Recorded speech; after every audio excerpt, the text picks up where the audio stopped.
The smell of blood never left Isaiah's hands. No matter how many times he scrubbed them in the murky trough behind the slaughterhouse, no matter how hard he scraped his skin with sand or ash, the iron stink stayed. It clung to his fingers, settled into the creases of his palms, followed him into sleep and woke with him before the sun. It was the smell of his days and the taste of his nights, thick in the back of his throat like a memory that refused to die. But wait for a second before we continue towards the video. Let us know in the comments which country you're watching from and what time of day it is for you. And don't forget to subscribe. The slaughterhouse sat at the edge of the plantation, far enough from the big house that the screams of animals wouldn't disturb the master's supper, close enough that the overseer could keep an eye on things when he felt like it. It was a squat, ugly building made of stone and warped timber, its roof sagging like an old man's back. Chains hung from thick wooden beams inside, some short, some long, all stained dark from years of use.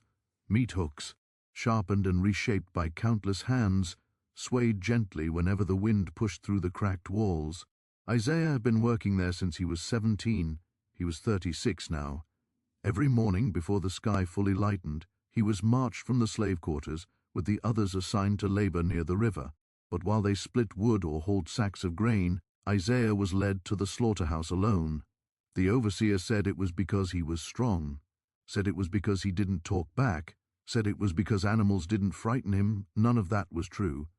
Isaiah was there because he understood killing, not the kind that came from rage or panic, but the slow, practiced kind, the kind that required patience, precision, and the ability to shut off parts of yourself you didn't want to feel anymore. Hogs didn't die clean if you rushed them. Cattle suffered if your hand shook. You learned to breathe steady. You learned where to strike. You learned how to end a life quickly even when you hated what you were doing. The first animal he ever killed screamed so loud he vomited afterward. By the 10th he stopped vomiting. By the 100th he stopped hearing the screams at all. The plantation called him valuable. The master once bragged that Isaiah could process a hog faster than any butcher in Natchez. That same master had also ordered Isaiah whipped for dropping a carcass in the mud, even though the ground was nothing but mud for miles around. Value didn't mean mercy, it meant expectation.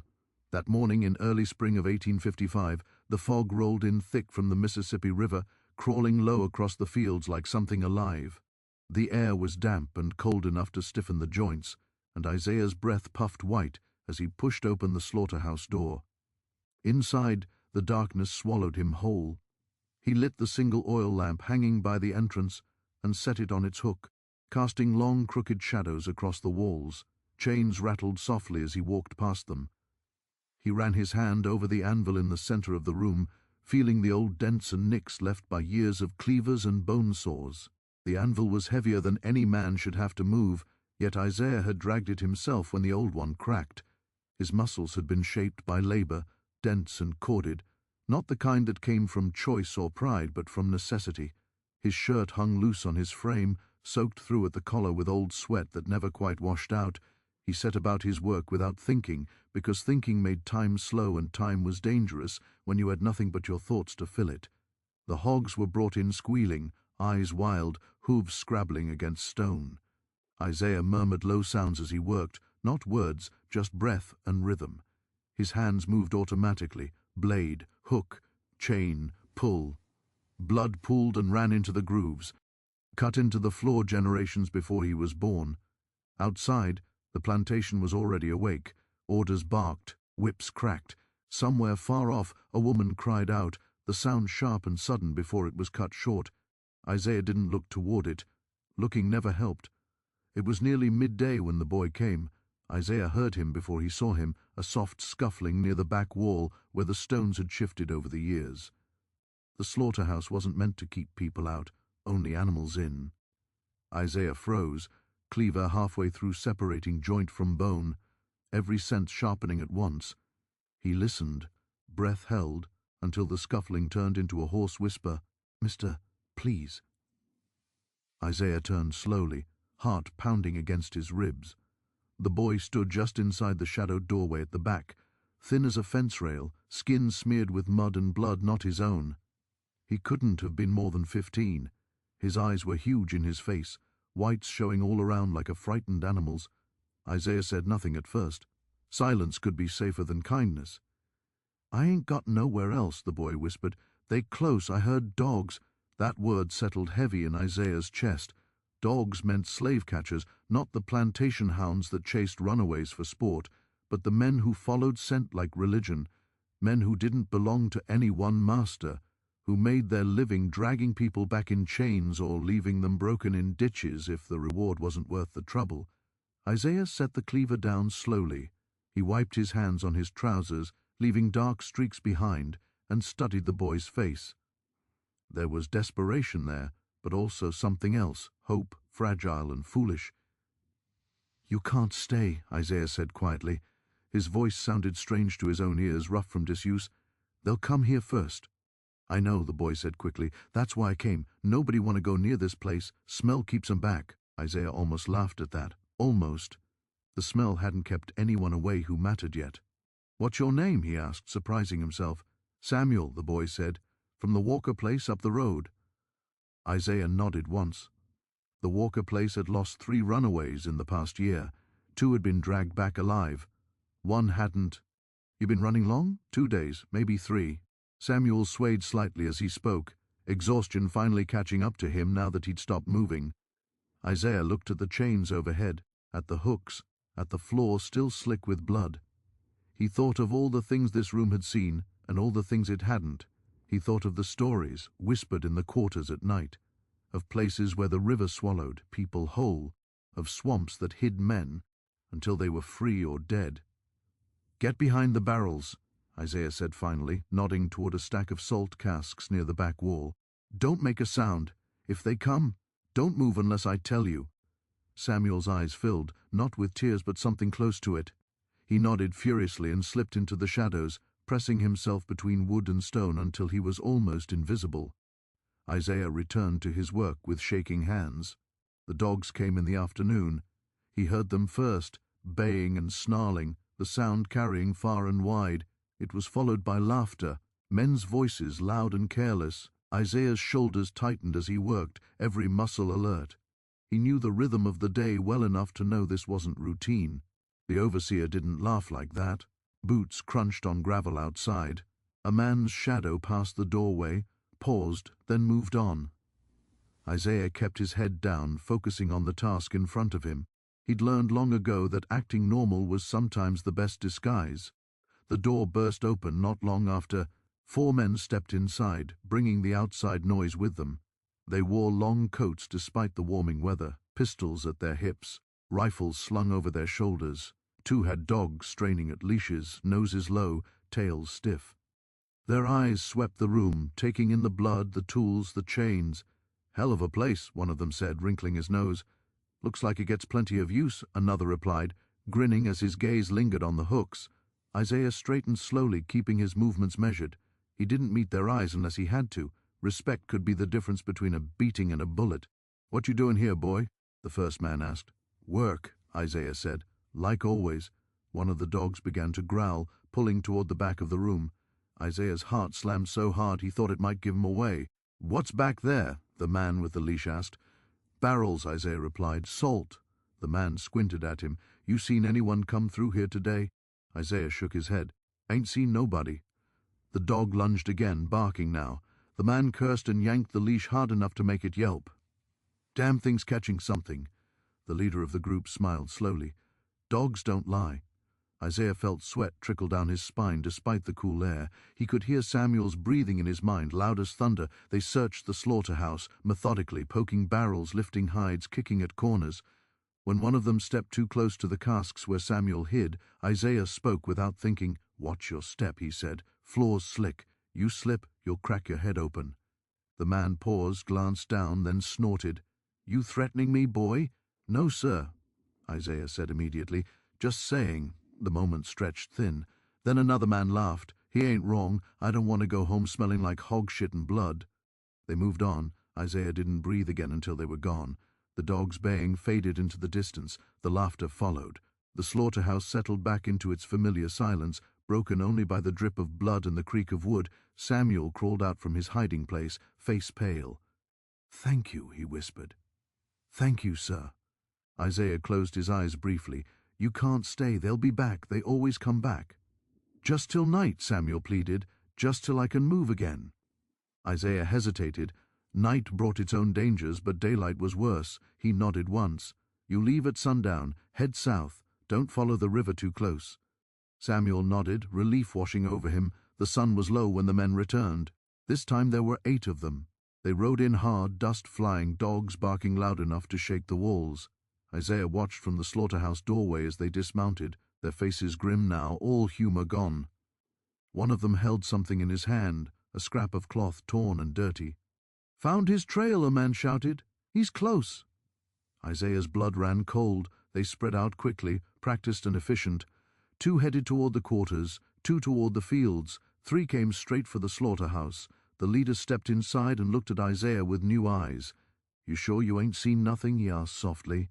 Isaiah said nothing. The dog's leash went slack. The animal surged forward, barking furiously, pulling its handler toward the back barrels. Samuel cried out, the sound sharp and high, terror breaking free. Everything happened at once. A gunshot cracked the air. Samuel fell, blood blooming across his chest. He hit the stone floor hard, eyes wide in disbelief. Isaiah shouted, a sound torn from somewhere deep and raw, and lunged forward, but strong hands grabbed him, slammed him against the wall. They dragged Samuel out into the light as he bled, coughing red foam. One of the men laughed as he kicked the boy over, checking his pockets. "Thought you could run," he said. "Ain't no running from us." Samuel's eyes found Isaiah's one last time. His lips moved, but no sound came out. Then he was gone. They beat Isaiah after that, not because he fought, but because they could. Fists and boots, laughter and curses. When they find all. Why left? They did so satisfied, dragging Samuel's body behind them like refuse.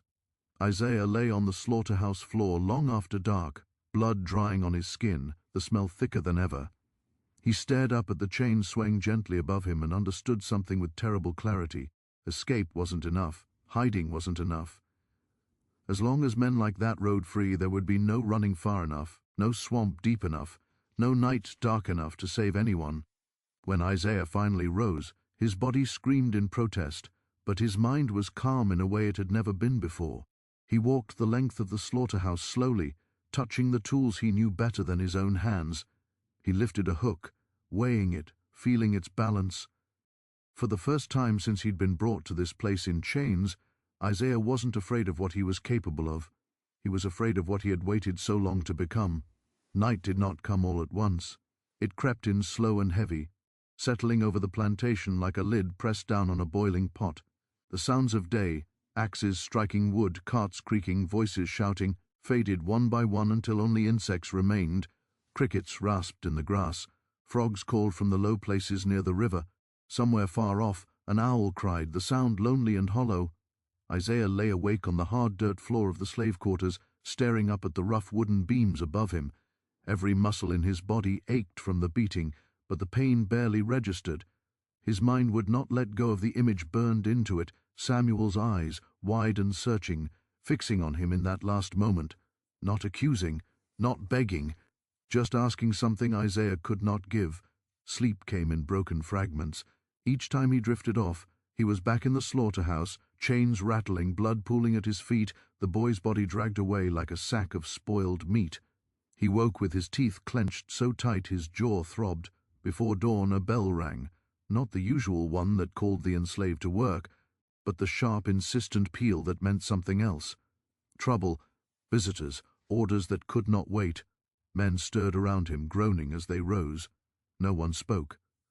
Talking before sunrise was risky, and today felt especially dangerous. Isaiah stood slowly, testing his ribs. A sharp pain flared, then dulled. He could move. That was enough. They were lined up in the yard when the riders came into view. 8 of them. Isaiah counted without meaning to, the number fixing itself in his mind like a brand. 8 horses, tall and restless, steam rising from their nostrils in the cool morning air. 8 men sitting easy in their saddles, weapons worn like ornaments. These were not the same men as yesterday, not all of them, but they carried the same look. Confidence sharpened by cruelty, purpose fueled by profit. The overseer hurried forward, hat in hand, bowing and scraping in a way he never did for anyone else.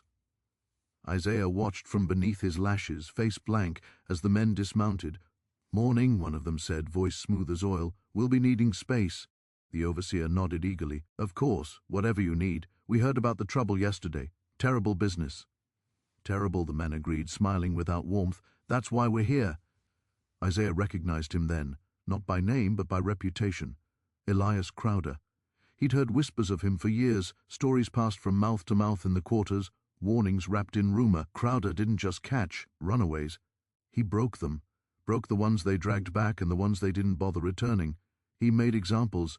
Crowder's eyes swept over the line of enslaved people, lingering just long enough on each face to make skin crawl. When his gaze reached Isaiah, it paused. You, Crowder said, pointing. What's your name? Isaiah swallowed. Isaiah. You work the slaughterhouse, don't you? Yes, sir. Crowder nodded, as if confirming something he already knew.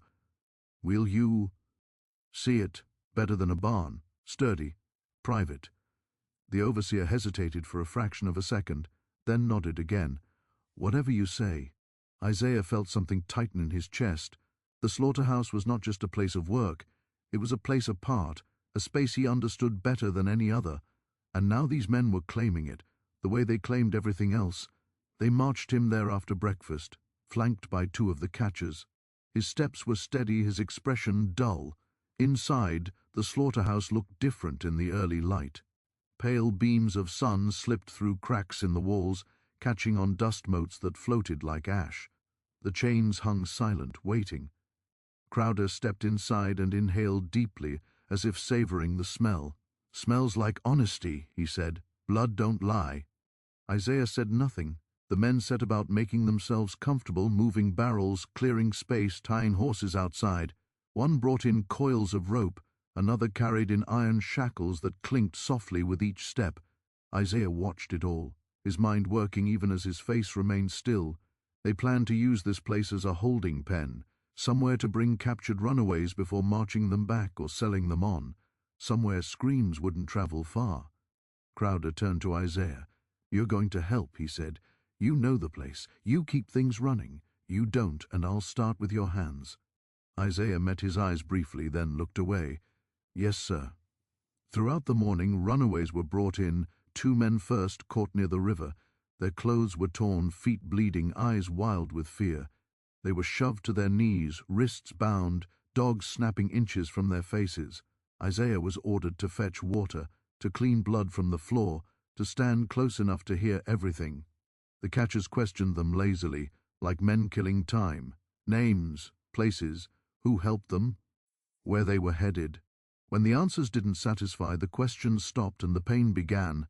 Isaiah learned the sound of a man choking on his own blood. He learned the dull thud a body made when it hit stone. He learned how quiet someone could become without ever truly going silent. By midday, 3 more were dragged in. One was a woman. She didn't cry.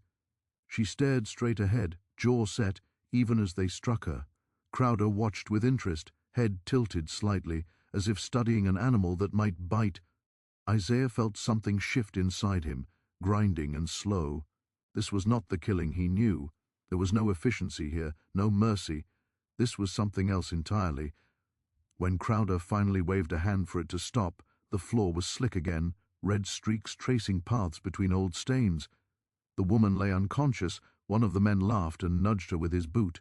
Leave them, Crowder said. We'll deal with them tonight. Night again. Isaiah was allowed a scrap of bread and water, nothing more.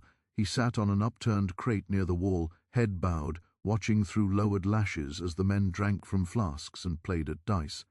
They joked. They argued. They spoke of past hunts, of men who ran and begged and broke. Each story was a little worse than the last, told with pride. Isaiah listened. He listened to how they moved, how they swore when a knot stuck, how one man favored his left leg, how another always checked his pistol twice. He watched where they set their weapons, where they leaned their rifles, where the dogs were tied. He watched the chains. They trusted the slaughterhouse. They trusted the walls, the isolation, the fear they inspired.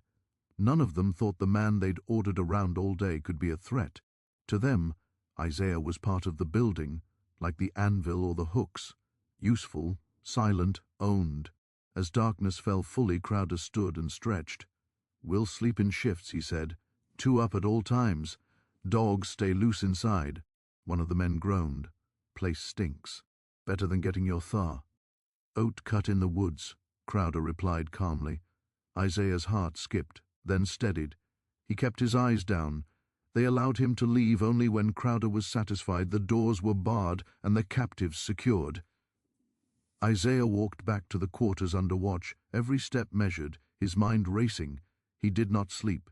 He lay on his side, staring into the dark, counting breaths. Over and over, he saw Samuel fall. Over and over, he heard Crowder's voice, smooth and certain. By morning, the decision had settled into him like stone. He could not stop them by running. He could not stop them by begging. There was only one language these men understood, and Isaiah had been fluent in it for most of his life. The day passed in a blur of labor and waiting. The catchers brought in one more man before dusk, young and injured, barely conscious. They laughed about how easy it had been. Isaiah helped clean the floor again. He hauled water. He kept his head down. Inside, he counted time by the slow swinging of the chains when a breeze slipped through. As night fell for the second time, rain began to patter against the roof, soft at first, then heavier. Thunder rumbled in the distance. The men cursed and moved inside fully, drawing the doors shut. The slaughterhouse filled with the sound of rain, dogs panting, men talking low. Crowder leaned against a beam, watching Isaiah as he finished his last task. "You're quiet," he said. Isaiah shrugged. "Always been." Crowder smiled faintly. "Quiet men are dangerous or useful." He pushed himself upright. "Get some rest. We move at first light." Isaiah nodded and turned away, every step steady despite the pounding of his heart. When he reached the far end of the building, out of direct sight, he paused. His eyes lifted to the hooks. They hung there, dark and curved, sharp and smooth by years of flesh and bone. Tools he knew better than prayer, tools that had never failed him when his hand was sure. The rain drummed harder on the roof. A dog barked suddenly, then settled. Isaiah closed his fingers around the nearest hook, feeling its weight, its balance. For a moment, he imagined Samuel's small hands gripping it instead of his own. He imagined all the faces that had passed through this place and never left. He let go and moved away, leaving the hook swaying gently in the dim light. Not yet. But soon. The rain did not stop. It fell steady and relentless, drumming against the warped roof of the slaughterhouse, seeping through cracks, turning the ground outside into thick, sucking mud. Inside, the air grew close and damp, heavy with the smell of wet leather, blood, and smoke from a small fire one of the men had coaxed to life near the doorway. Shadows stretched and shrank as the flame flickered, making the hanging chains sway like slow, patient creatures. Isaiah lay on his side near the far wall, eyes half-lidded, body still. To anyone watching, he looked exhausted, beaten into obedience by long habit. His breathing was slow and even. His hands rested loosely in front of him. Inside his head, everything was sharp and awake. He counted sounds instead of breaths. The rain, the fire, the dogs' nails clicking on stone as they shifted. The men's voices, low and lazy now, softened by drink and weariness. He marked where each man settled, where boots were kicked off, where weapons were laid aside for comfort. He memorized the rhythm of the place as it was now, because soon it would change, and nothing worked unless you knew the difference. Crowder took the first watch. Isaiah recognized it by the way the others deferred, the way they grumbled but did not argue. Crowder stayed standing, leaning against one of the thicker beams near the center of the room, a rifle within reach, a pistol at his belt. His eyes moved constantly, never lingering too long in one place. Even resting, he was alert. The others spread out, two near the fire, one against the wall close to the captives, another on. A crate near the doors. One man took to pacing for a while, restless, until Crowder snapped at him to sit down. The dogs were untied but trained. They moved freely, noses low, occasionally sniffing toward the back of the building where Isaiah lay. Each time, one of the men hissed at them to settle, tossing a scrap of meat to keep them occupied. Isaiah waited. Time stretched, then folded in on itself. Minutes felt like hours. His body ached, but he welcomed the pain. It kept him anchored. He focused on the memory of Samuel's eyes, not to torture himself, but to remind himself why waiting mattered. Eventually the voices dulled further. One by one, heads drooped. A man snored softly, then louder. Another cursed in his sleep and rolled over. Crowder remained upright, but even he grew stiller, his movements slower, his gaze less sharp. The rain masked smaller sounds. It swallowed the quiet creak of wood, the soft brush of skin against stone. Isaiah shifted, just enough to ease pressure from his shoulder. No one noticed. He thought of the first animal he'd ever killed, how his hands had trembled then too, how fear had rushed hot and fast through him. He had learned to work through it, to let it pass, to trust muscle memory when his mind faltered. He trusted it now. When Crowder finally turned his back to adjust the fire, Isaiah moved. It was not a sudden lunge, it was a smooth, practiced rise, slow enough to avoid sound, fast enough to matter. He reached up and closed his fingers around the nearest chain, the cold iron biting into his palm. The hook at its end was heavy, curved inward like a question mark, sharpened to a dull gleam. He lifted it free without letting it clink. Crowder turned back just as Isaiah stepped out of shadow. For a heartbeat their eyes met. Crowder's widened, not with fear but surprise. His hand went for his pistol. Isaiah swung. The hook caught Crowder beneath the jaw, punched through skin and muscle with a sickening give Isaiah knew too well. Crowder's shout turned into a wet, choking sound as Isaiah yanked hard, dragging him forward. The rifle clattered to the floor. Isaiah didn't stop. He twisted, using the chain for leverage, pulling Crowder off balance and slamming him face first into the anvil. Bone cracked. Blood sprayed warm across Isaiah's hands and chest. The dogs exploded into barking. Men shouted, scrambling to their feet. Someone fired a shot blindly, the sound deafening in the enclosed space. The bullet slammed into stone, showering chips across the floor. Isaiah hauled on the chain again, lifting Crowder's weight enough to unbalance him completely. The hook tore further, and Crowder's legs buckled. Isaiah wrapped the chain around his forearm and pulled, muscles screaming as he dragged the man toward the hanging pit near the back, where carcasses were usually bled out. Crowder clawed weakly at the chain, eyes wild now, mouth working soundlessly. Isaiah felt nothing but focus. He kicked Crowder's legs out from under him and let the chain take his weight. The hook held. Crowder's body jerked, then stilled, suspended just above the floor, blood pouring down in a steady stream that joined the old stains beneath. Isaiah let go and stepped back into shadow as chaos erupted. Men shouted Crowder's name. Dogs lunged, snapping and snarling, but confusion tangled them, leashes trailing. Another shot rang out, then another, flashes lighting the room in harsh bursts. Someone screamed, a high, thin sound that cut through everything else. Isaiah moved along the wall, keeping low, heart hammering now but movements precise. He grabbed a second hook from its place, then a third, sliding them free like tools from a rack. He knew where each one hung. He had hung them himself. One of the men ran toward Crowder's hanging body, skidding in blood. Isaiah stepped out behind him and drove a hook into the back of his thigh, yanking hard. The man went down screaming, hands clawing at the stone. Isaiah didn't finish him. He didn't need to. Panic would do the work. Another catcher charged toward the captives, perhaps thinking to use them as leverage. Isaiah intercepted him, swinging the hook low, catching him behind the knee. The man fell forward, face smashing into the floor. Before he could rise, Isaiah planted a foot between his shoulder blades and hauled up on the chain attached to the hook embedded in his calf. The scream that followed echoed off the stone walls. Isaiah dragged him toward a beam, looping the chain over it and pulling until the man was forced upright, weight straining against torn muscle. Isaiah tied it off with a knot he'd used 1,000 times on carcasses. The dogs lunged again, drawn by blood and noise. One snapped at Isaiah's leg, teeth grazing cloth. Isaiah kicked hard, connecting with its ribs. The dog yelped and stumbled back, colliding with another in the confusion. One of the men shouted at them, voice cracking. Smoke thickened as the fire near the doorway was knocked over, embers scattering across the floor. Flames licked at spilled straw, then caught. Isaiah's lungs burned with every breath.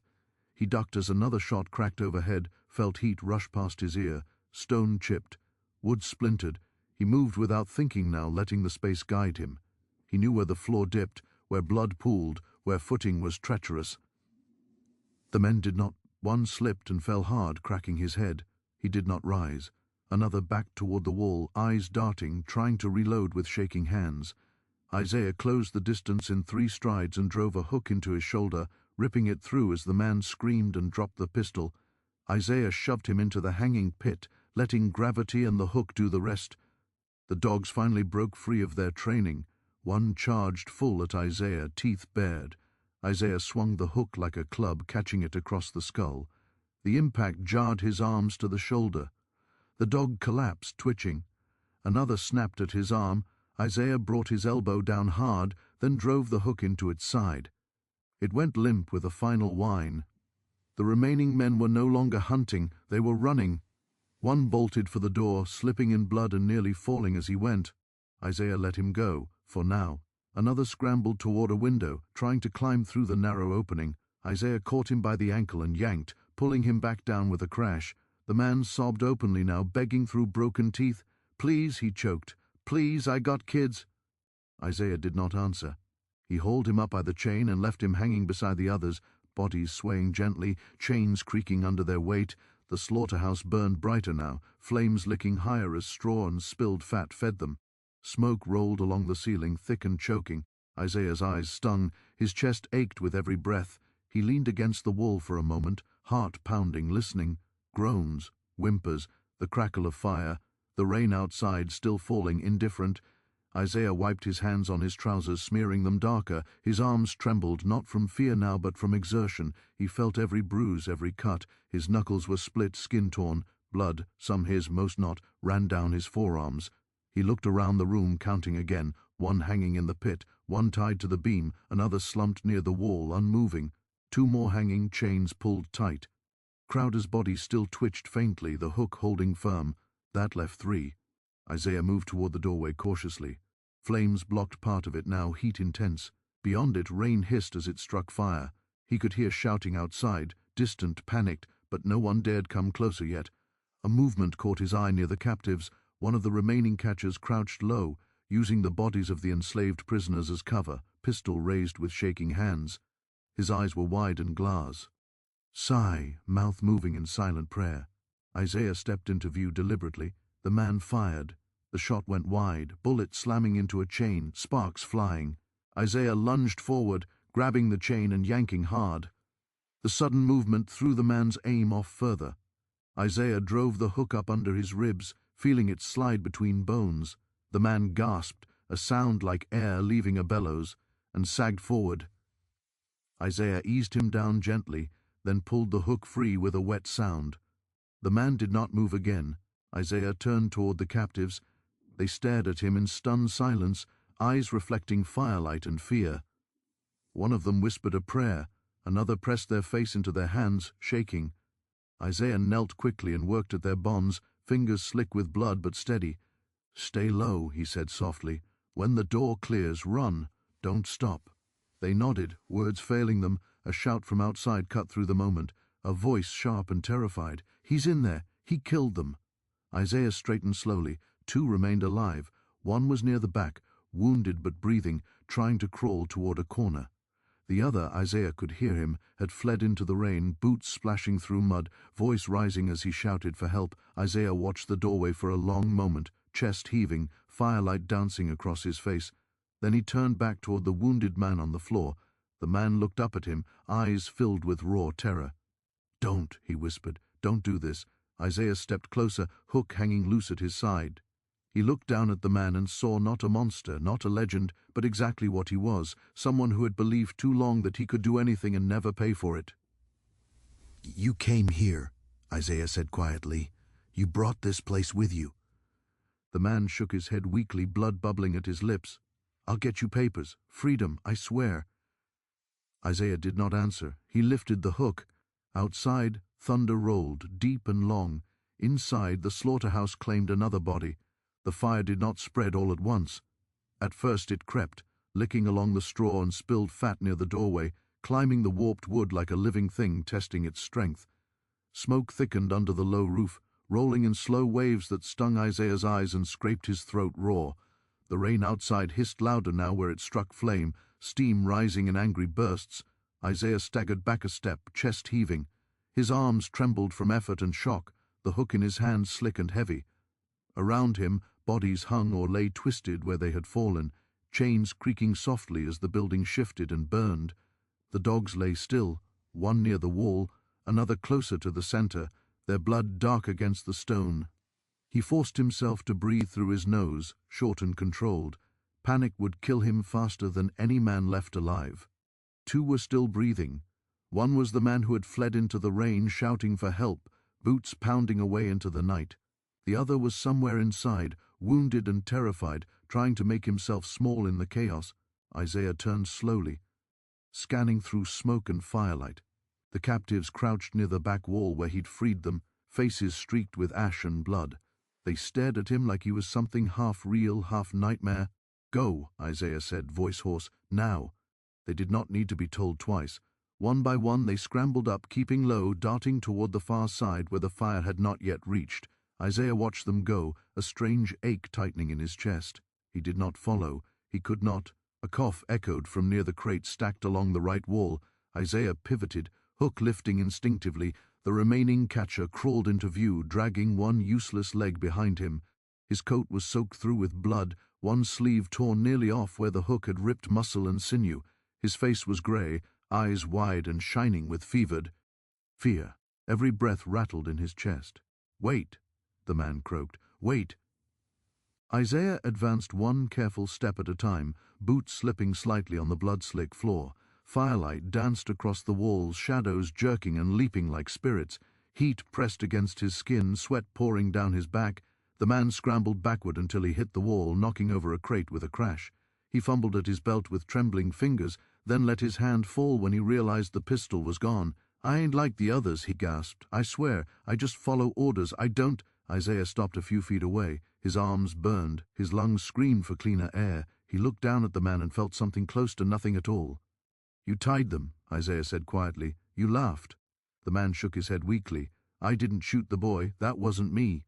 Isaiah's jaw tightened. He took another step forward. The man's voice broke. "I got a sister, down in Baton Rouge. I was going to quit after this run, I swear to God." Isaiah glanced toward the doorway, where flames chewed hungrily at the beam, threatening to bring the roof down. Outside, voices shouted in confusion, distant and growing louder. Horses whinnied. Someone fired a gun into the air. Time was closing in. Isaiah raised the hook. "No," the man sobbed. The hook came down clean and fast, driven by muscle memory more than rage. It caught beneath the man's collarbone and bit deep. His scream cut off abruptly as Isaiah twisted and pulled, lifting him just enough to end it. Isaiah stepped back as the body slumped, chest rising once, then not again. Silence fell inside the slaughterhouse, broken only by the crackle of fire and the distant shouts outside. Isaiah stood there, shoulders sagging, hook dangling from his hand. His vision swam. The world narrowed to heat, smoke, and pain. He leaned against the wall, pressing his forehead to the cool stone, and let himself rest for 3 heartbeats. Then he moved. The building would not hold much longer. The roof beams groaned, wood popping as fire weakened them. Smoke thickened until each breath felt like swallowing ash. Isaiah tore strips from his shirt and wrapped his bleeding knuckles, crude but tight. He coughed hard, spots dancing before his eyes. He needed air. He needed darkness. He needed to disappear. He made for the side door, a narrow service exit used to haul waste away toward the swamp. It was half blocked by fallen crates and debris. Isaiah shoved with his shoulder, pain flaring as wood scraped skin, until the door groaned open enough for him to slip through. Cool night air hit him like a slap. He staggered out into the rain, gulping air, coughing violently as his lungs tried to clear themselves. Water soaked him instantly, plastering his hair to his skull, washing blood and soot down his face and chest. Mud sucked at his boots as he stumbled away from the wall. Behind him, flames burst through the roof in a sudden roar, lighting the night sky orange. The slaughterhouse screamed as it burned, beams collapsing inward with a thunderous crack. Shouts rose louder now. Men ran toward the fire, silhouettes cutting across the glow. Someone pointed. Someone shouted a name Isaiah did not catch. A rifle cracked, the shot going wild. Isaiah did not run straight. He veered left, then doubled back, then cut hard toward the low ground where the earth softened and the reeds grew thick. He had learned long ago that straight lines were for men who didn't know the land. Isaiah knew every dip and hollow, every place where water pooled and swallowed sound. His injured ribs screamed with every breath. His left arm burned where a bullet had grazed him earlier, the skin torn and raw. His legs felt heavy, sluggish, as if each step took more effort than the last. Still, he moved. He reached the edge of the swamp just as voices burst from the plantation yard behind him. Lanterns bobbed in the darkness, their light catching. Rain and smoke. Dogs barked again, different dogs now, plantation hounds stirred by the noise. Isaiah slipped into the water without hesitation. Cold closed around his legs, then his waist, mud gripping him like hands. He bit back a groan and forced himself deeper, reeds brushing his face, water rising to his chest. He moved slowly now, carefully, keeping his head low. Behind him, men shouted orders. Dogs splashed into the shallows, barking furiously, noses down. Lantern light wavered across the water, catching on ripples. Isaiah ducked beneath the surface, holding his breath as long as he could, letting the muddy water close over his head. He sank slightly, feet finding soft ground, hands grasping at roots to keep himself steady. A dog splashed past where he'd been seconds before, confused by the sudden loss of scent. Another barked wildly, circling. Isaiah surfaced silently a few yards away, reeds hiding him, rain breaking the surface and masking the sound. He sucked in a careful breath and moved again, deeper into the swamp, toward places no horse could follow and few men dared enter at night. The shouting faded slowly, replaced by curses and confusion. Someone screamed about the fire spreading. Someone else shouted that Crowder was dead. The name echoed faintly across the water, carried by rain and fear. Isaiah kept moving until his legs shook and his vision blurred. When he finally collapsed against a cypress trunk, half submerged, he did not know how much time had passed. Minutes, hours. It felt like a lifetime. He pressed his back to the rough bark, chest heaving, rain washing over him. The hook was still in his hand. He looked down at it, turning it slowly, seeing how the firelight from afar glinted off its curve. This thing had been part of his life for nearly 20 years. He had used it to feed men who would never look at him as human. He had used it to survive. Now it had crossed a line with him. Isaiah closed his fingers around it tightly, then tied it to his belt with a length of chain so it would not be lost. The swamp breathed around him, alive with insects and unseen movement. Frogs croaked, water trickled softly. The world did not care what had happened behind him. His body shook as the shock finally caught up, teeth chattering despite the warmth of the rain. He hugged his arms around himself, head bowed, and let it pass. He did not cry. Tears felt too small for what had been burned into him. When the shaking eased, Isaiah lifted his head. In the distance, the fire still glowed, lighting the low clouds from beneath. Smoke drifted across the sky like a dark bruise. Men would be gathering now, counting bodies, shouting questions no one could answer. They would find chains, hooks, blood, and burned beams. They would find fear. Isaiah knew they would not let this go. Men like Crowder had friends, allies, men who made their living the same way. Posses would form, riders would be sent, the swamp would be searched. He also knew something else, with a certainty that surprised him. They would not come tonight. Tonight, they would drink and curse and stare at the fire, trying to understand how a place they thought they owned had turned on them. Tonight they would remember the hooks and the chains and the screams. Isaiah pushed himself upright slowly, wincing as pain flared through his ribs. He tested his weight, 1 foot at a time. He could still walk. That was enough. He turned away from the fire and began to move deeper into the swamp, guided by instinct and long memory. Each step carried him farther from the man he had been that morning. Behind him, the slaughterhouse collapsed in on itself, sending up a shower of sparks that vanished into the rain. The night swallowed the sound. The swamp did not welcome Isaiah, but it accepted him.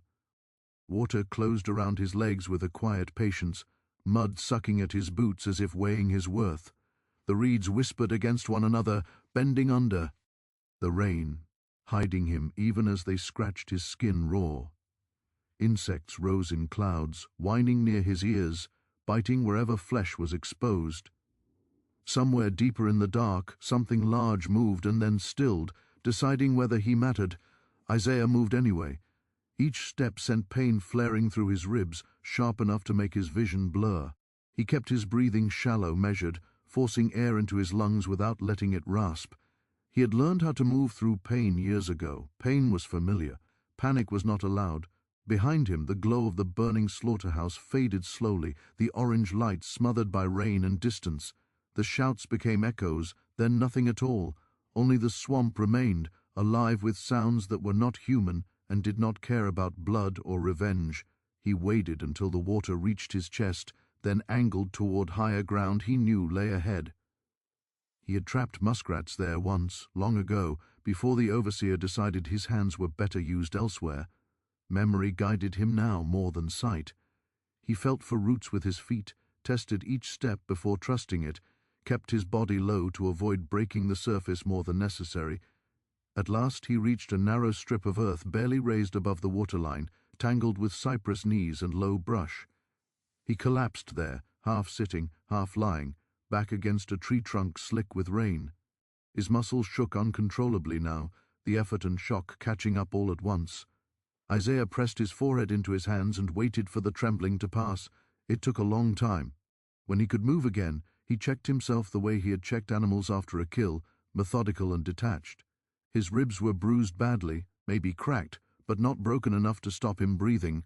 His left arm bore a long graze where a bullet had kissed flesh, angry and burning but shallow. His knuckles were split, fingers swollen. There were cuts he didn't remember getting, small but deep enough to bleed freely in the water.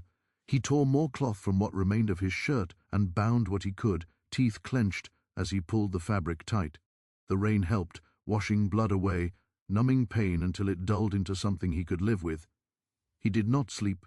Sleep felt dangerous, like surrender. Instead he rested in pieces, eyes closing for a few heartbeats at a time, ears straining for sounds that did not belong to the swamp. Each time his head dipped, Samuel's face rose unbidden, pale and still. Isaiah forced his eyes open again. As the night deepened, the rain softened, falling more gently now, the storm's anger spent. Fog crept back in, thick and low, blurring the swamp into a world of shadow and suggestion. Somewhere far away, a dog barked once, then again, then fell silent. Isaiah waited until even that sound faded. When he finally rose, the sky was beginning to pale, the blackness thinning into a bruised gray. Dawn came reluctantly, filtered through fog and low clouds. Isaiah moved deeper into the swamp, choosing a path that twisted and doubled back, crossing shallow streams and patches of open water where scent would scatter and confuse. He moved like a hunted thing now, not running, not hiding in one place, but never stopping for long. He knew men would come. Not yet, perhaps, but soon. The bodies, the burned building, Crowder's absence, those would not be ignored. By mid-morning, hunger joined pain as a steady ache. Isaiah ignored it. Hunger was an old companion. Thirst was eased by the swamp water, foul-tasting but life-giving. He filtered it through cloth when he could, swallowing carefully to avoid sickness. Near noon, he heard voices. They drifted across the water, muffled by fog but unmistakably human. Men calling to one another, the splash of boots, the creak of leather. A posse, moving cautiously, probing the edges of the swamp where it met firmer ground. Isaiah sank lower, easing himself into a tangle of roots and reeds. He did not mem. Ove did not breathe any more than he had to. A lantern's pale glow wavered not far away, though the sun was high enough now that it seemed unnecessary. "Spread out," someone said. "He can't be far." Another voice, angry and tight. "Crowder's dead. Don't underestimate him." Isaiah closed his eyes briefly at the sound of the name. Crowder's face flashed in his mind, surprise frozen there forever. Isaiah felt no triumph, only a grim certainty that the world had shifted, and there was no shifting it back. The men moved past him, close enough that he could smell sweat and damp wool. One stumbled on a root and cursed. Another laughed nervously. A dog whined, confused, its nose low but uncertain. Isaiah waited until the sounds faded, then another long while after that. Only when the swamp settled back into its usual rhythm did he move again. He headed south, angling away from the plantation and the main river paths. There were smaller waterways here, twisting and unreliable, places only those forced to know them ever learned. Isaiah followed them, moving until his legs threatened to give out. By late afternoon he reached a stand of trees dense enough to offer cover and dry ground beneath their roots. He collapsed there, breath coming in harsh gasps he could no longer control. He pressed his back into the earth and stared up through the leaves at the pale sky. This was the first time he let himself think beyond the next step. He was free of the plantation. That much was true. But freedom was not a place you reached and rested in. It was something you carried, something you defended. Men would hunt him now not just for profit, but for pride. He had broken something they relied on, the certainty that they were untouchable. Isaiah closed his eyes and saw the slaughterhouse again, chains swinging, hooks biting. He smelled smoke, heard screams. He wondered briefly how many more would die because of what he had done. The question did not stop him. As evening approached, hunger became impossible to ignore. Isaiah forced himself upright and set simple traps the way his father had taught him long ago. Wire and twine salvaged from his pockets, a careful placement near water where small animals traveled. He gathered edible roots where he could, chewed them slowly despite their bitterness. As darkness fell, the swamp changed character again. Sounds grew louder, closer. Things moved in the water. Isaiah kept a small fire hidden between roots, fed sparingly, its smoke masked by damp air. He warmed himself just enough to keep the chill from settling into his bones. Sleep came at last, shallow and uneasy. He woke to shouting, not close, still distant, but louder than before, carried on the night air. Multiple voices this time, angry and urgent. Horses too, their snorts and stamps out of place in the wet dark. They had brought more men. Isaiah extinguished the fire instantly, grinding embers into mud with his heel. He listened, body tense, hook clutched in his hand. He had not drawn it since the slaughterhouse, but its weight was familiar, comforting in a grim way. Torches flared through the fog at the swamp's edge, bobbing like restless stars. Isaiah counted at least 6, maybe more. Dogs bayed again, louder now, surer. Someone shouted orders, sharp and practiced. They were learning. Isaiah moved. He did not flee blindly. He slipped sideways, then back, then forward again, leaving false trails where he could, stepping deliberately into water to break scent, then onto hard ground briefly before returning to the muck. He led them away from the deeper swamp where he knew he could vanish, drawing them instead toward a stretch of land he remembered. Well, it took hours. By the time the moon rose pale and thin above the fog, Isaiah's body screamed in protest. His legs felt like lead. His chest burned with every breath. Still he pressed on, drawing the hunt along like a thread through cloth. At last he reached the place he'd been eating for, an old clearing used once for dumping carcasses when disease swept through the livestock. The ground there was uneven, pocked with shallow pits now half filled with stagnant water. Rusted hooks still lay scattered where they had been discarded years ago, too bent or dull for proper use. Isaiah crouched at the edge and waited.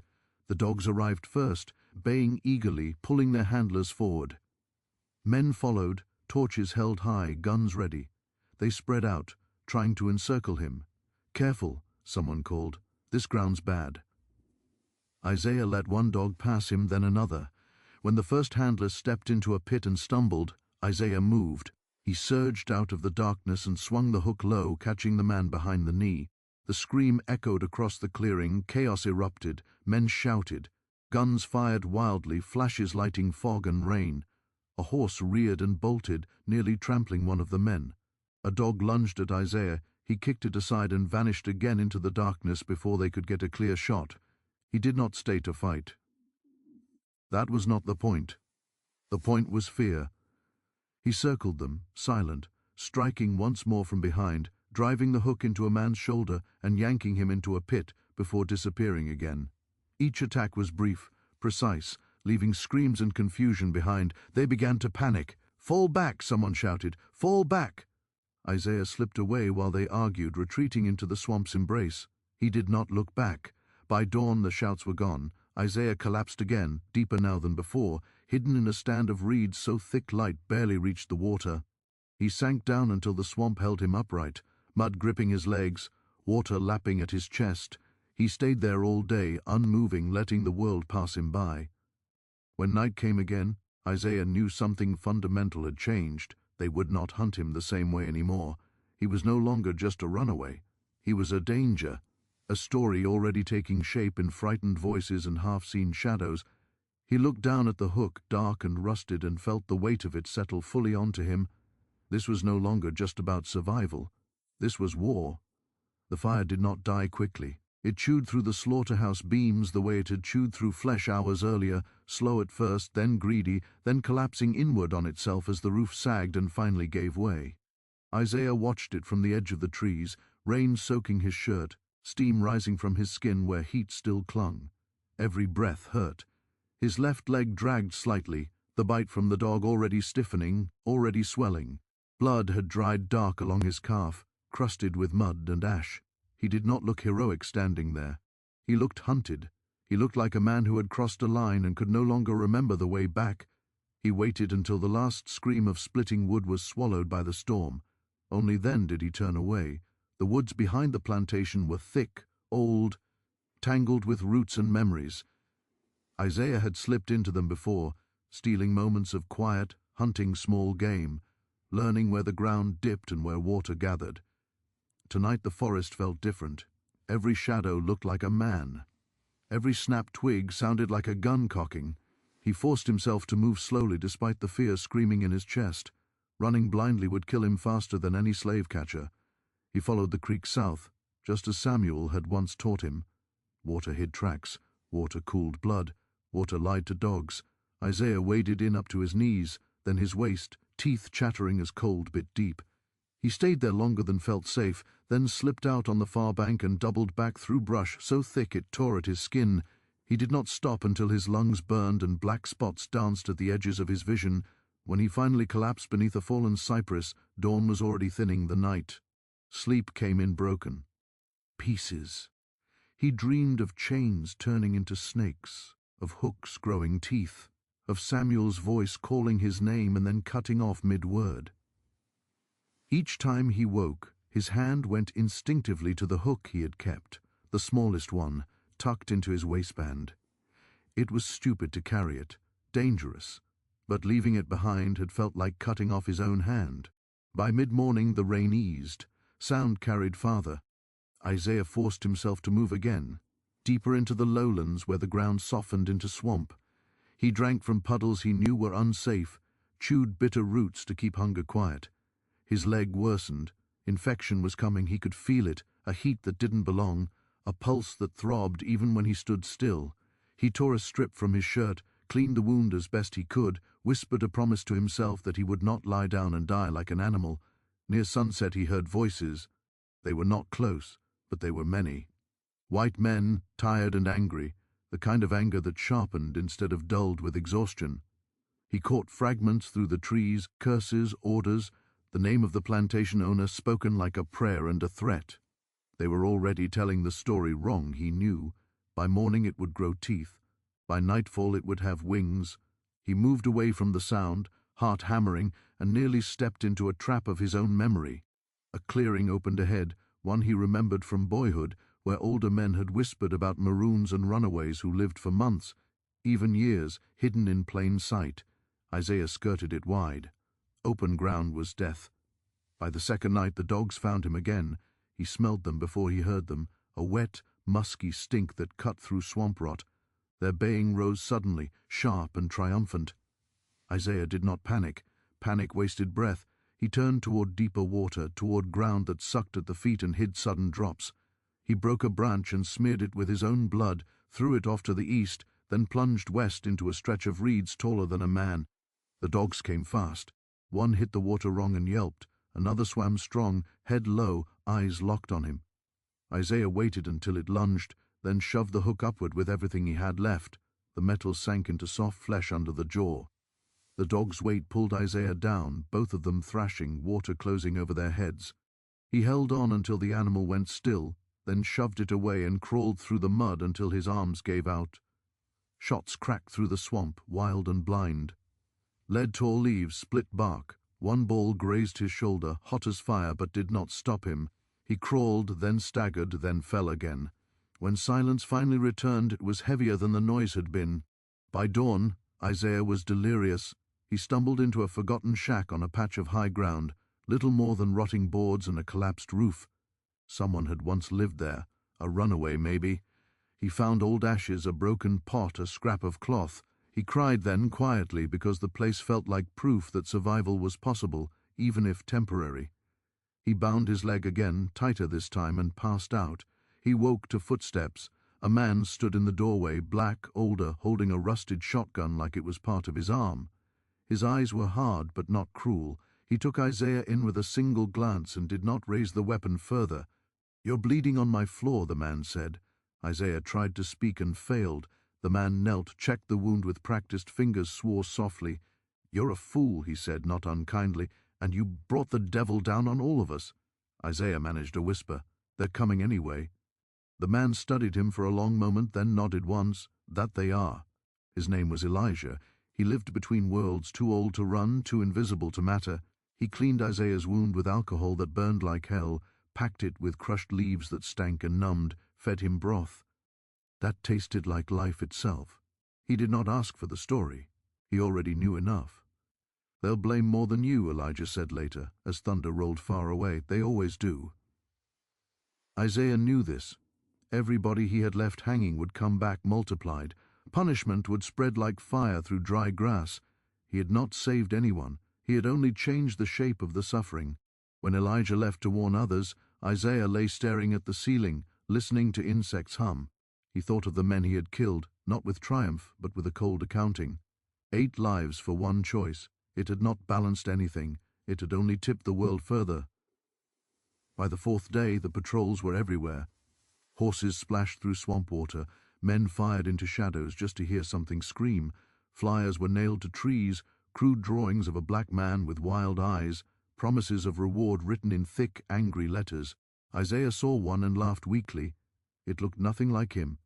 Elijah returned once more, breathless. "They're bringing militia," he said, "real soldiers." Isaiah nodded.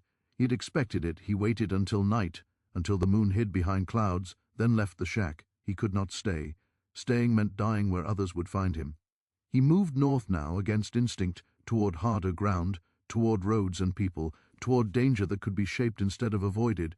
The hook felt heavier with every step. By the time he reached the edge of the county, his fever was back. He shook as he walked. He smelled smoke again, though none was there.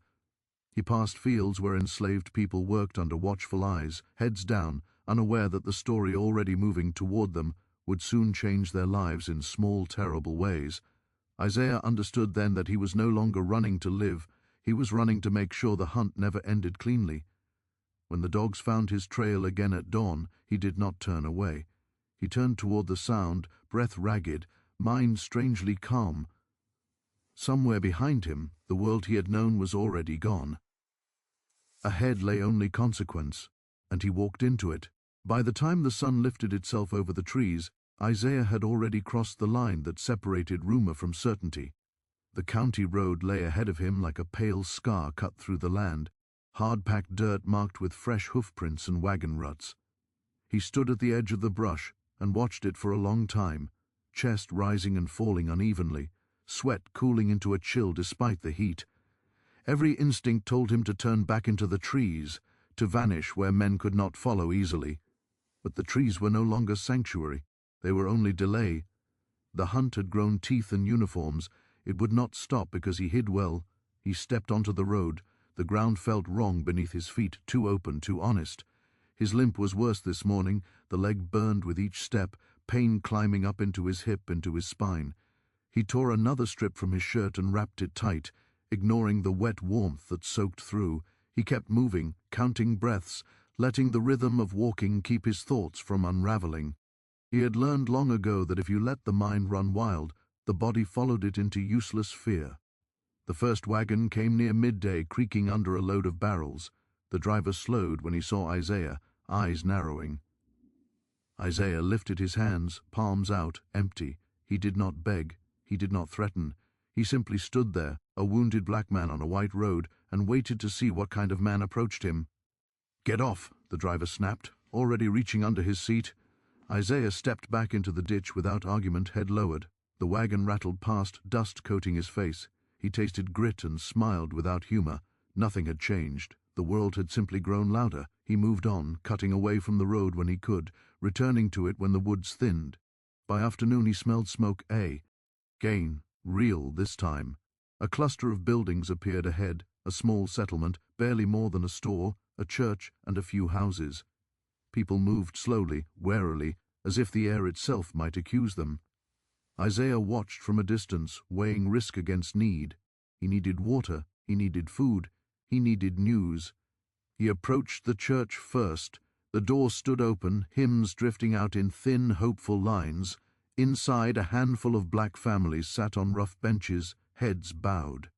The preacher paused when Isaiah entered, eyes flicking to the blood on his leg, the wildness he could not quite hide. No one spoke. The song faltered and died. Isaiah took a seat near the back. He bowed his head not to pray but to listen. Whispers moved through the room like insects. Names, numbers, 8 men, Hook's fire, militia riding from the county seat. A reward doubled overnight, triple if he was taken alive. Alive. He nearly laughed. After the service, an old woman pressed a cup of water into his hand, fingers trembling. A young boy stared at him with open awe and fear. The preacher leaned close and spoke low. "You can't stay," he said. "They'll come here just to see if we're hiding you." Isaiah nodded. He had not expected kindness without cost. He left with bread tucked into his pocket and a direction murmured under breath. "North," the preacher said, "toward the river. There are places they won't look hard, not at first." The river took him 2 days to reach. He moved mostly at night, sleeping in short, painful bursts, waking with his heart racing at imagined sounds. Once he nearly walked straight into a patrol, froze inches from discovery, then melted back into the dark while men laughed and passed within arm's reach. He could smell their tobacco, their sweat. One tripped over a root and cursed. Isaiah held his breath until his chest screamed.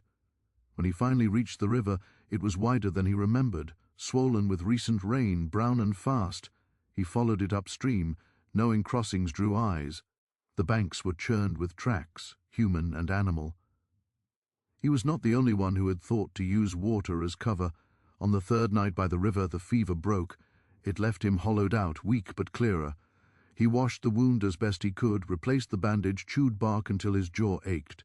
He sat on a rock and watched the moon shatter itself on the water's surface. He thought of Elijah, of the shack, of the people who would suffer because of him. The thought did not stop him. It simply settled, heavy and permanent. The sound of oars cut through the night. Isaiah slipped into the brush, heart hammering, eyes fixed on the river. A small boat slid into view, 2 men rowing, a lantern hooded low. They were not patrol, not dressed like militia. One sang softly, a tune Isaiah recognized from long nights when hope had been thin but stubborn. His breath caught. He stepped out before fear could change his mind. The boat rocked as the men saw him. One reached for a knife, the other stared, mouth open. Isaiah raised his hands again, empty. "I won't hurt you," he said, voice rough. "I need to cross." The men exchanged a look heavy with meaning. They were river folk, free or nearly so, living between law and neglect. One spat into the water. "You're the one," he said. Isaiah did not deny it. They took him across in silence, the current tugging at the hull. On the far bank, one man handed him a small bundle, dried meat, a scrap of cloth, a vial that smelled sharp and medicinal. "Don't come back this way," he said. "They're already asking questions." North of the river the land changed. Fewer plantations, more scrub, more small farms, fewer men with dogs. Isaiah moved with more confidence now, though his body lagged behind his resolve. He began to think not just of escape but of misdirection. He doubled back on his own tracks, crossed open ground just long enough to be seen, then vanished into places that swallowed sound. He leer. Ned to read the signs of pursuit the way he once read animals, broken branches, crushed grass, the shape of a footprint telling wait, haste, fear. He heard later that 2 posses collided in the woods, mistaking each other for their prey. Shots were fired. A man was wounded. The story grew again, adding madness where there had been calculation. By the end of the week his name had become a warning. Mothers pulled children close when they heard it. Men swore they would be the ones to end him. Some whispered with something like admiration, quickly buried under terror. Isaiah did not know this then. He only knew that every road felt watched, every shadow alive. The barn stood alone on a rise, red paint peeling, doors hanging crooked. He approached it cautiously, hunger gnawing. Inside he found hay, a rusted plow and nothing else. He lay down anyway, too tired to care, and slept like the dead. He woke to shouting. The barn doors slammed open, light flooding in. Men poured inside, guns raised, faces tight with triumph. Isaiah rolled, came up on one knee, the hook already in his hand. For a heartbeat, no one moved. Then a shot rang out, deafening in the enclosed space. Wood exploded inches from his head. He ran, he burst through the side wall, boards tearing loose, splinters cutting his skin. He hit the ground hard, pain flaring white, and scrambled up as bullets snapped past. He reached the fence and vaulted it, landing wrong, biting back a scream. Dogs bayed, close, too close. He ran toward the creek, toward the drop where the bank fell away sharply. He did not slow. At the edge he leapt, the water swallowed him whole, cold and shocking. He let himself sink, lungs burning, then kicked for the surface downstream. He came up gasping beneath overhanging brush, clung there while dogs splashed past, confused. Men shouted, fired blindly. One dog caught his scent and lunged. Isaiah struck without thinking, the hook flashing. Then he was moving again, deeper, always deeper. When night fell, he crawled out miles away, body shaking, hands numb. He lay on his back and stared at the stars, counting them until his breathing slowed. He laughed then, a short broken sound, because he understood at last what he had become to them, not a man. A storm. By the time word reached him, through whispers traded at a distance, through looks that lingered too long, that the militia had orders to burn out anyone suspected of helping him, something inside Isaiah hardened completely. He had tried to run clean. He had failed. The world would pay the difference. He turned east at dawn, away from the river, away from the direction everyone expected. He headed toward a place he had sworn never to see again, a place thick with memory and iron, toward the county seat, where roads converged and men believed themselves safest. The hook rode heavy at his side, his leg dragged. His eyes burned with fever or fury, he could no longer tell which.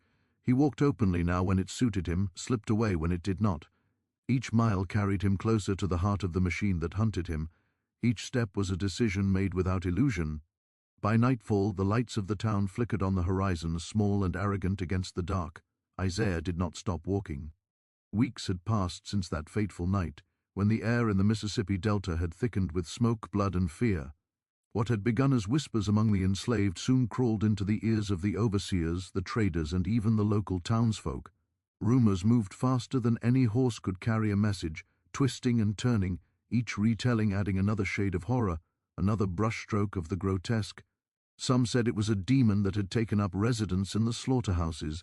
Farmers and butchers swore they heard chains scraping against walls when no one was there, and that meat hooks swung violently even when no wind stirred. Others whispered more cautiously, fearful that saying the name too loudly might summon the wrath that had fallen upon the last ones who ventured near the delta. Isaiah, they muttered, as though saying his name could breathe life back into the shadow he had become. No one ever found a body, not a single corpse, charred bone, or even a scrap of torn clothing. Every search conducted by slave catchers, bounty hunters, and the occasional curious townsman ended in emptiness. Yet, every report of a missing person or a vanished slave somehow found its way back to the same conclusion. Isaiah had survived, or perhaps he had transformed. The line between man and myth blurred, and in the swampy stretches of the delta, it was impossible to tell which stories were fact and which were fear. The local authorities, reluctantly and sometimes dismissively, recorded strange incidents in official logs, but anyone who questioned too much, who pressed for evidence, found themselves barred from plantations, accused of witchcraft, or left to confront the eerie silence of empty slaughterhouses.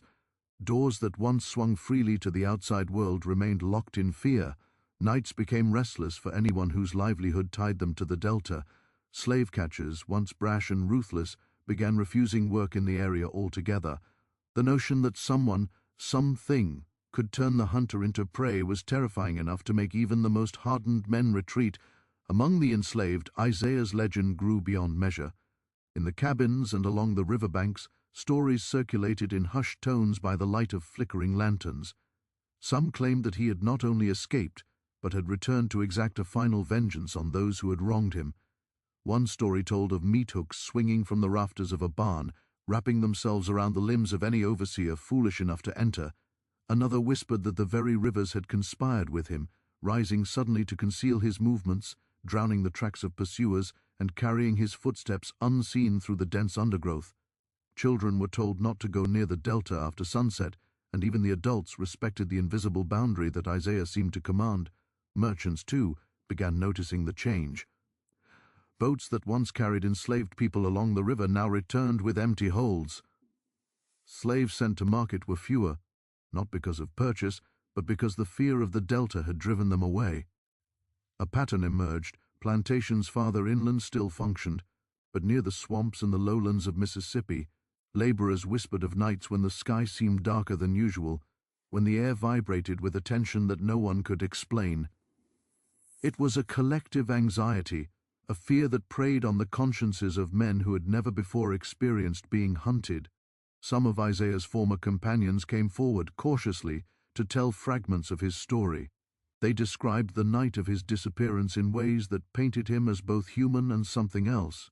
He had moved like a shadow, silent but unstoppable. He had confronted the hunters, one by one, with a ferocity that seemed unnatural. Yet no one could agree on what exactly had happened. Some claimed he had torn a man in two with his bare hands. Others said he had whispered curses that caused the hunters' horses to panic and flee into the swamps, never to be seen again. Every retelling added layers of horror and power to Isaiah's myth, until the line between reality and legend was entirely obscured. Plantation owners grew desperate, hiring both mercenaries and self-proclaimed spiritualists to root him out. But even these men, seasoned in cruelty and blood, were met with failure. Doors locked from the inside, ropes snapped, chains swung as if guided by invisible hands. Those who dared enter the abandoned slaughterhouses would find no one there, but by the time they returned to town, their eyes would be hollow, their faces pale, their speech trembling as they described shadows moving independently, voices murmuring Isaiah's name, and the unmistakable metallic scent of blood lingering in the air. The more the story spread, the more the delta itself seemed to take on a life of its own, as if the land itself had joined Isaiah in his vengeance. Yet Isaiah's legend did not only terrify. Among the enslaved it inspired hope. Mothers whispered to their children that the man who had fought back was proof that freedom, or at least defiance, was possible. They told each other that the spirit of resistance could live on, embodied in one person's courage. In secret, enslaved people organized themselves, emboldened by the idea that even the mightiest oppressors could be undone. Isaiah became a symbol of resistance, a reminder that fear could be wielded by those society had deemed powerless. Across the region, reports of strange occurrences in the delta kept arriving. Horses would bolt at unseen forces, fires would ignite mysteriously in abandoned barns, and cries would echo through the night. Traders and bounty hunters, once confident in their ability to capture or intimidate, began to fear the very ground beneath their feet. Entire crews refused to land near certain riverbanks. Merchants refused contracts that involved plantations near Isaiah's last known location. Town meetings were convened in panic, trying to devise ways to reclaim the delta, but none could propose a solution. The fear had shifted. The hunted had become the hunters, and the once powerful men who had terrorized others now found themselves cornered by a legend that might be more than mere story. Some curious observers tried to rationalize the events. Scientists, doctors, and rationalists visited, hoping to find evidence of disease, mass hysteria, or natural phenomena. They found none. The swamps, forests, and ruins of slaughterhouses refused to offer clarity. Every examination ended with the same unsettling conclusion: the delta had changed. Those who had once walked freely now stepped carefully, eyes scanning every shadow, every rustle in the leaves. The invisible presence that Isaiah left behind lingered, a reminder that some horrors cannot be fully explained.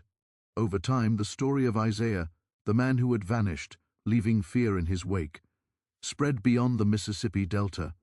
Traders spoke of him in New Orleans, in Memphis, and even as far as the plantations of Georgia. Each region added its own embellishments. Some claimed he could disappear into thin air, others that he had allied with spirits of the swamp to exact justice. Letters were sent, sometimes anonymously, recounting the events and urging caution to any who might travel near the delta. The legend became larger than life, a tale of vengeance, defiance, and the unexplainable power of a man pushed to the edge. What remained most remarkable, however, was that Isaiah himself never returned in any concrete form. No one ever saw him again. No body was recovered. No definitive proof of his survival existed beyond the testimonies of the terrified and the whispers of the hopeful. And yet, that absence became his most potent weapon. Fear thrives on uncertainty. The unknown is a predator far more effective than any man with a gun. Isaiah had understood that. By vanishing, he became eternal, a specter whose name alone commanded respect and terror. Plantations in the Mississippi Delta slowly adjusted to a new reality. Overseers learned to fear the land they once ruled with impunity. Workers, though still bound, began whispering Isaiah's story in secret, finding courage in his actions. The river, the swamps, and the abandoned slaughterhouses became hallowed ground in local memory, a monument to resistance built not of stone or brick, but of fear, legend, and the ineffable presence of one man who refused to be broken. And so the story ends not with a resolution but with a transformation. Fear, once the tool of slaveholders, shifted its allegiance. It now belonged to Isaiah, to the Delta, and to the Count. Less whispered legends that would haunt the region for generations. In the shadows, where chains and hooks once signified suffering, there now lingered the unmistakable proof that vengeance, courage, and the human spirit could turn the tables, even in the darkest corners of history. Weeks became months, and months became years, yet the story never faded. Children grew up hearing of the man who vanished into the swamps and returned as a legend. Travelers crossing the Delta paused at the river's edge, sensing something unseen, watching, judging, waiting. And though no one could say with certainty what became of Isaiah, his influence remained. It was in the silence of abandoned fields, the sway of empty hooks, the rustle of reeds along the water, and the trembling hearts of those who dared enter the lands he had touched. Isaiah had become immortal, not in flesh, but in fear, hope, and the unyielding testament of one man who refused to be enslaved.